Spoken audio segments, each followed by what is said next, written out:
Are you working on your first resume? Or if not, could your old one use some sprucing up? Hi, I'm Michelle from Write by Night, a writer service and writing center in East Austin. And today I'm going to talk to you a little bit about how to write a resume. The most important thing I can stress to you as you work on your resume is that you need to tailor your resume for whatever you're applying for. So before you even begin, you should check whether you're applying for a school. A lot of times schools will have certain formats they would like to receive the resume in. Or if you're applying for a job position, it's always great to look at what the employers are wanting in their candidates and even try to mimic some of the language they use in their requirements on your resume.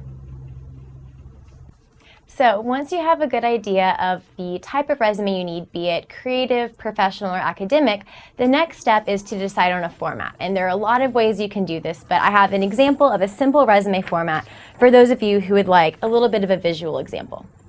And so the first step is you want to have a header, something that provides your name and any contact information you'd like to include. For example, a phone number, email address, or maybe even a home address if you think that would be helpful. So once you have your heading all set, the next step is to find out what section headings make sense for you. So on this example, I have education, experience, activities, involvement, or research, whichever of those fit with you and your experience, awards, skills, work status, and interests. And these might not be the headings that make sense for you, but this is just an idea for a starting point. So under education, if you're going to include that, if you've been to college, graduate school, any higher education past high school, you want to include any of those experiences and make sure you include the name of the school, any majors, degrees, and some companies and schools ask for GPAs, others may not. So that might be a time when you want to look at the requirements for where you're applying. If you haven't yet been to college, then you should include any high school information, GED information, anything of that sort.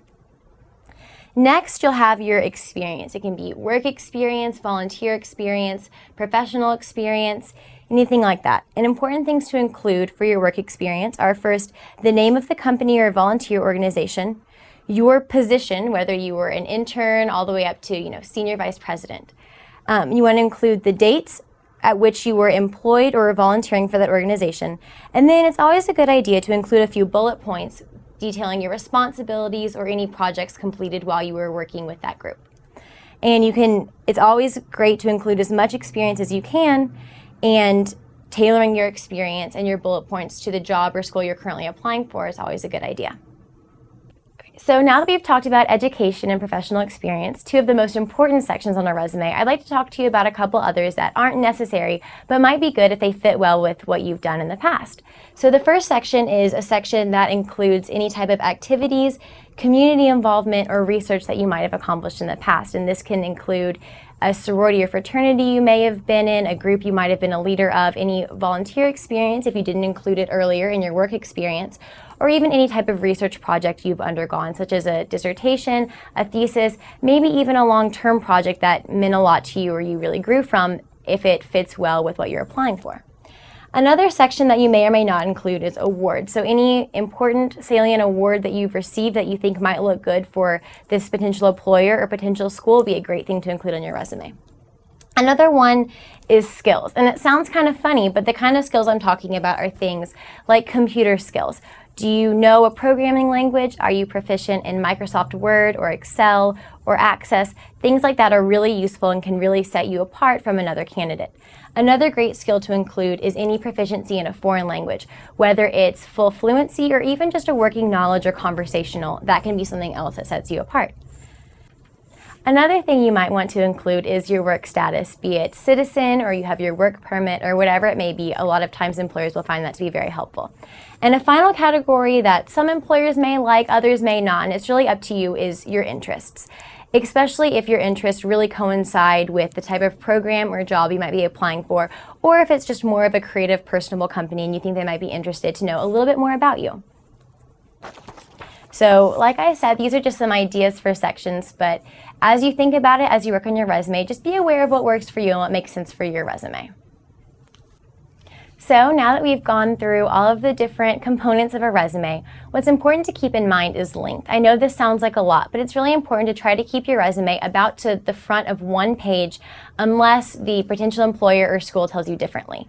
And a great way to do this while still including all of the important information is to keep a master list on your computer. So every time you're in a new job or at a different school or something like that, if you just keep a list on your computer of different projects you do, different responsibilities you have, and have a master resume that can be as long as you would like it to be, that has all of the different points on it, so that when you start tailoring your resume for a specific job, you can choose simply the responsibilities and points that make the most sense for that position or for that school. So now that you've talked about the length of your resume, another important formatting topic that I'd like to touch on briefly is making sure that everything is consistent. So as you can see on this one, and this is, as I said, this is very simple, but it's always good to have consistency with your font size, with your indentations, and with the way that you list your job experiences. So the way you list job experience number 1 should look the same as the way you list job experience number 2, etc. And even if you want to get really picky about it, it's often good if you can use the same number of bullet points, at least for the most important ones. Older jobs that might not be as relevant, you might have fewer for, but the first couple that you think are the most applicable to what you're applying for, you should try to have them mirror each other in style and format in the way you write them. And another good tip when you're putting your resume all together and you're finalizing it is to make sure you're using active language. So instead of saying, you took care of something, you managed something. Instead of saying you put something together, you organized it. And so using words like that, especially if you can use words that mirror the job description online or the profile of students that a school might be looking for, that can be an additional thing that helps you if you use their language on your resume, because it kind of shows not only that you've been paying attention, but it might sort of give your resume that little extra something that they might be looking for. Creating and writing an effective resume says a lot about yourself.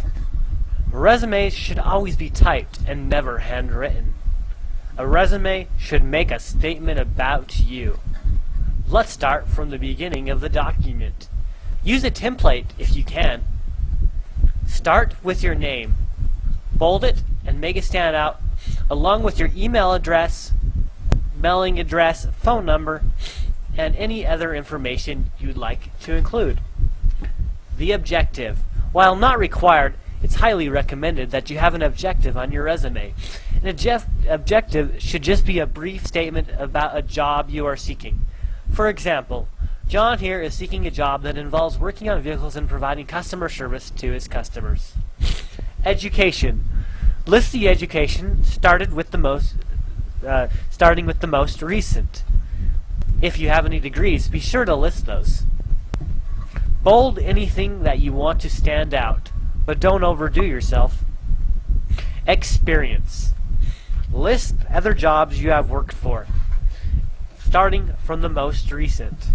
Bold titles that will stand out to help that goes along with your objective.